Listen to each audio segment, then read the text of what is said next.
ترجمان پاک فوج میجر جنرل آصف غفور کا کہنا ہے کہ داعش کے نظریات ہماری نوجوان نسل کو ہدف بنا رہے ہیں، جبکہ داعش کی نوجوانوں میں سرایت روکنے کا چیلنج درپیش ہے۔ اسلام آباد میں انتہا پسندی کو مسترد کرنے میں نوجوانوں کے کردار کے موضوع پر منعقدہ سیمینار سے خطاب کرتے ہوئے ترجمان پاک فوج میجر جنرل آصف غفور کا کہنا تھا کہ انتہا پسندی کو مسترد کرنے میں نوجوان نسل کے کردار پر سیمینار رد الفساد آپریشن کا حصہ ہے۔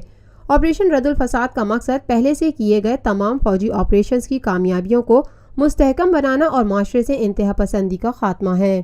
میجر جنرل آصف غفور کا کہنا تھا، داعش کے نظریات ہماری نوجوان نسل کو ہدف بنا رہے ہیں، داعش کی نوجوانوں میں سرایت روکنے کا چیلنج درپیش ہے، لہٰذا ایسی صورتحال میں نوجوانوں میں شعور اجاگر کرنے کی اہمیت مزید بڑھ جاتی ہے، جبکہ نوجوانوں کو اس خطرے سے بچانا ہماری اجتماعی ذمہ داری ہے۔ انہوں نے کہا کہ دہشت گردوں کے خلاف جاری آپریشنز میں ملنے والی کامیابیاں نوجوانوں کی مرہون منت ہیں۔ دہشت گردی کے خلاف قربانیوں میں 90% حصہ نوجوان سپاہیوں اور افسروں کا ہے۔ جوانوں کی عظیم قربانیوں کو خراج تحسین پیش کرتے ہیں، جبکہ نوجوان افسروں اور سپاہیوں کی قربانیوں کو ضائع نہیں جانے دیں گے۔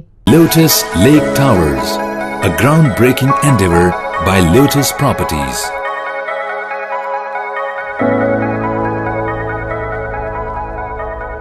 ملکی، بین الاقوامی، سماجی، سیاسی، تجارتی، ثقافتی، تفریحی، معلوماتی اور کھیلوں سے جڑی ہر چھوٹی بڑی خبر کا مرکز TNN TV۔